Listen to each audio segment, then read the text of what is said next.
এই মুহূর্তে নওগাঁর বাইপাস সড়ক এলাকায় আছেন সহকর্মী এমআর রকি। শীতার্ত মানুষের খবর জানাতে সরাসরি যাব তার কাছে।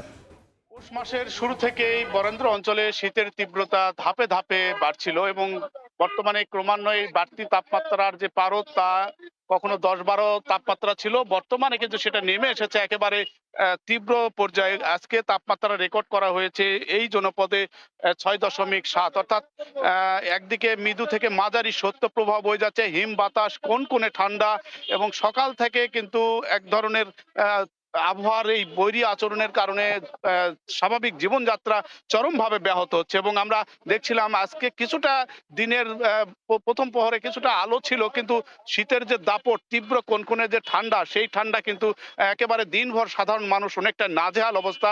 যারা কাজকর্মে বেরিয়েছেন তাদেরকে গরম কাপড় চেপে তাদের এই বের হতে হচ্ছে। এবং এই হিম বাতাস সরাসরি হিমালয় থেকে ধেয়ে আসা এই বাতাসের যে দাপট এক ধরনের গায়ে এসে সরাসরি কিন্তু বাজছে এবং কনকনে বাতাসের এই প্রভাবটা জনজীবনে অনেকটাই বিরূপ প্রভাব ফেলেছে।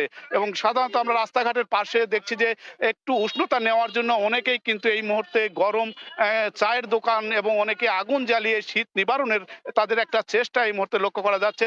এবং চলতি সপ্তাহে তাপমাত্রা কিন্তু ব্যাপক পর্যায়ে নেমে আসে, 5 থেকে 6 ডিগ্রি তাপমাত্রা কিন্তু নেমে যায় এবং কখনো 14-15 ছিল, সেই তাপমাত্রা বর্তমানে 6-7-এর ঘরে।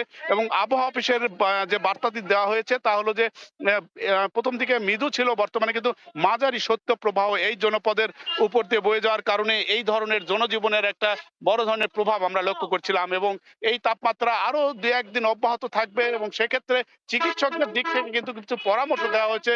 বাড়তি সুরক্ষা, শিশুদের জন্য সুরক্ষা, বয়স্কদের জন্য বাড়তি সুরক্ষা, সব মিলে এই আবহাওয়াকে মোকাবেলা করার জন্য কিছুটা প্রস্তুতি নিয়ে থাকার তাগিদ দেওয়া হয়েছে চিকিৎসা দিক থেকে। এই ছিল সার্বিক এই জনপদের শীতের খবর আমার কাছে। নওগাঁ থেকে সহকর্মী এমআর রকি জানাচ্ছিলেন শীতের তীব্রতার খবর।